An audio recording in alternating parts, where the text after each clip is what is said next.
Buenas tardes y muy buen domingo. Siendo el segundo domingo de Cuaresma, leemos algunas de las versiones de la transfiguración de Jesús, en este caso la que está en el Evangelio según San Lucas, en el capítulo 9. Jesús tomó a Pedro, Juan y Santiago y subió a la montaña para orar. Mientras oraba, su rostro cambió de aspecto y sus vestiduras se volvieron de una blancura deslumbrante. Y dos hombres conversaban con él, eran Moisés y Elías, que aparecían revestidos de gloria y hablaban de la partida de Jesús, que iba a cumplirse en Jerusalén. Pedro y sus compañeros tenían mucho sueño, pero permanecieron despiertos y vieron la gloria de Jesús y a los dos hombres que estaban con él. Mientras estos se alejaban, Pedro dijo a Jesús: Maestro, qué bien estamos aquí. Hagamos 3 carpas, una para ti, otra para Moisés y otra para Elías. Él no sabía lo que decía. Mientras hablaba, una nube los cubrió con su sombra, y al entrar en ella los discípulos se llenaron de temor. Desde la nube se oyó entonces una voz que decía: Este es mi Hijo, el elegido, escúchenlo. Y cuando se oyó la voz, Jesús estaba solo. Los discípulos callaron y durante todo ese tiempo no dijeron a nadie lo que habían visto. Palabra del Señor. Moisés había estado 40 días en el monte esperando el encuentro con Dios, esperando la entrega de las tablas de la ley, cuando habían salido ya de la esclavitud de Egipto, de aquella primera alianza que Dios hace con ese pueblo liberado. Elías había caminado 40 días hasta llegar al monte Horeb, lugar de encuentro con Dios. Y esto tienen en común estos dos personajes, y ahora Jesús que sube a un monte después de esos 40 días que estuvo en el desierto, algún tiempo después, pero de todas maneras que sube al monte también para hacer su oración. Subió a la montaña para orar, nos dice Lucas. Esto tienen en común.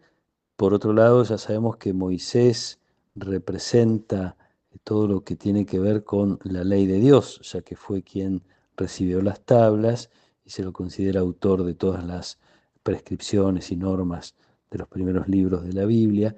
Elías está representando a los profetas, aquellos que en nombre de Dios anunciaban al pueblo, generalmente llamando a la conversión, anunciaban intervenciones de Dios en la historia. Quiere decir que está la ley y los profetas. Así es como se sintetizaba o se expresaba el pueblo de Israel en tiempos de Jesús para hablar de la Biblia, es decir, de toda la revelación. Presente los dos personajes más importantes de toda la revelación de Dios, están hablando con Jesús y están hablando de la partida de Jesús que iba a cumplirse en Jerusalén. Algo de lo que Jesús había hablado con sus discípulos, les había anunciado la pasión, pero ellos no querían escuchar.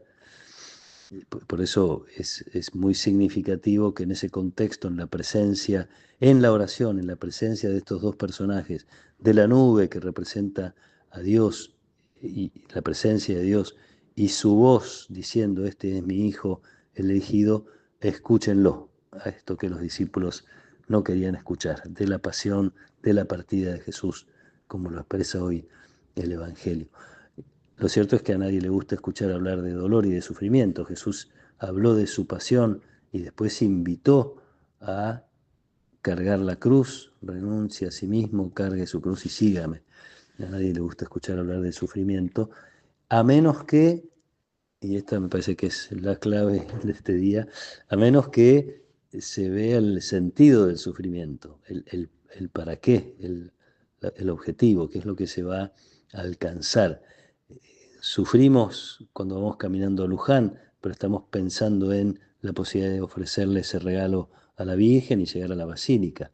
Sufre una mamá que está en vela por su hijo enfermo, pero está a la vez disfrutando, yo diría, en lo más profundo de su corazón, está feliz de poder estar allí. Entonces, cuando los sufrimientos, las renuncias están iluminadas por una meta, por algo que se quiere alcanzar, entonces son más más llevaderas, más posibles de cargar.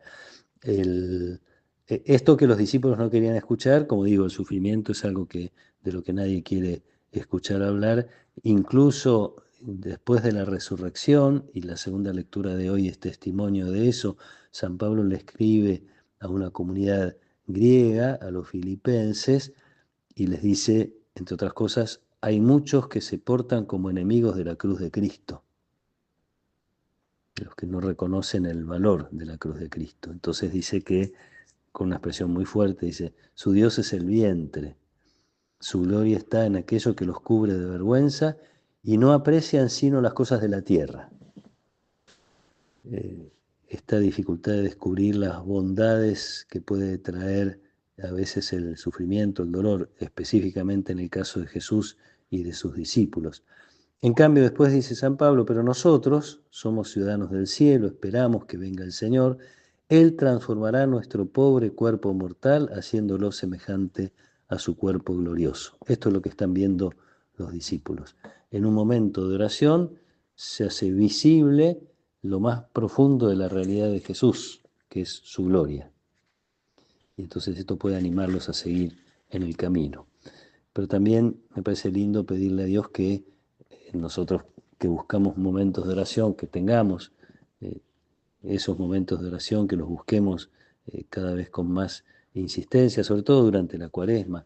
Nosotros que buscamos esos momentos de oración, que esos momentos sean también de algún modo para nosotros una transfiguración, en el sentido de que la oración haga brillar lo más propio que tenemos, que es nuestra filiación con Dios, haga brillar lo más lindo que somos y tenemos.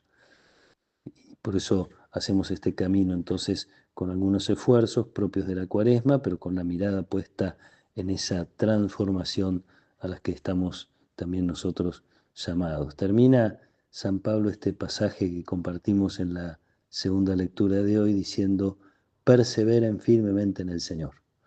Casi a la mitad del camino de la Cuaresma es lindo escuchar esta invitación, perseverar en este deseo de ir renunciando, de ir muriendo a nosotros mismos para ser también nosotros transfigurados.